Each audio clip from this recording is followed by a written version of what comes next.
Gap year. Do students in your country go directly to university or college after school, or do they have a break first?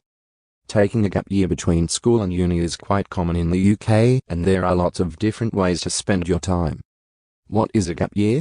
A gap year is a time, usually an academic year, when a student takes a break from formal education. It is often spent traveling or working. Why? People used to think that taking a gap year was negative. In the past, you took a gap year if you had to retake exams or had problems between finishing school and starting higher education and then starting a career. But now, universities positively encourage a gap year and employers are happy to give jobs to students who take a gap year. A year out between school or college in higher education or employment, or between higher education and a job, can give young people useful learning experiences, help them pick up new skills, and make them more independent. Employers and universities want to see evidence of enterprise, maturity and commitment both in and outside formal education. When? Young people in formal education usually take a gap year when they are about 18 years old, before going to university.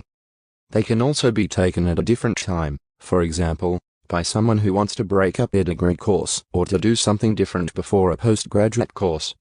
Where and what? Many gap year students choose to do voluntary work. This could include teaching in the mountains in Nepal, a conservation project in Madagascar, an expedition in Costa Rica, or an internship in Japan. There are plenty of gap year volunteer work options to choose from. There is also voluntary work closer to home for British students, both geographically and culturally, including the UK, Europe, and North America. Lots of gap year students just want to see more of the world. According to the British government's gap year website, the top 5 gap year travel destinations recently have been Tibet, Indonesia, Taiwan, Eastern Europe and Canada. Popular gap year activities for young people looking for adventure include surfing in Hawaii, wakeboarding in Italy, kite surfing in Egypt or bungee jumping in New Zealand. What about money? Most students who are planning a gap year take on a part-time job to save up for the trip. Some young people look for work when they get to their destination if they need to earn money to pay for accommodation, food and other expenses. Popular jobs include bar work, fruit picking and being a tour guide. A gap year doesn't have to be a full year of traveling or having adventures. Some students travel for 3 or 6 months and then work for the rest of the year. Organizing a gap year. Because the gap year is so popular and needs to be cheap, travel companies now offer structured gap packages where your entire trip works out for you. There are 3 main categories of a structured gap year activity. Expeditions, often with a conservation element and usually to developing countries. Courses to learn a skill such as a language or something that they can later teach others to do, for example, windsurfing voluntary work in the UK and abroad. An African experience. Julie Taylor graduated from Hull University. She now works as a manager in an international company. Julie tells us about her gap year. During my gap year, I taught in a primary school in Kenya. I spent 4 months teaching children aged 8 to 18 in English, art, and physical education, and I coached the school's netball team.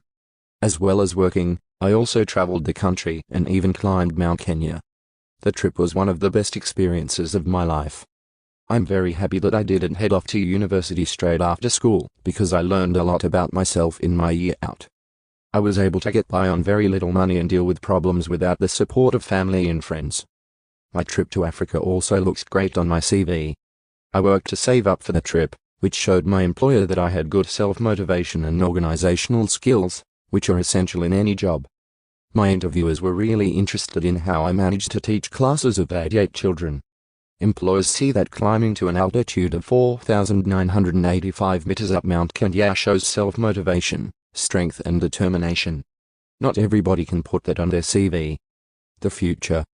The British government has recently put up tuition fees for university degree courses.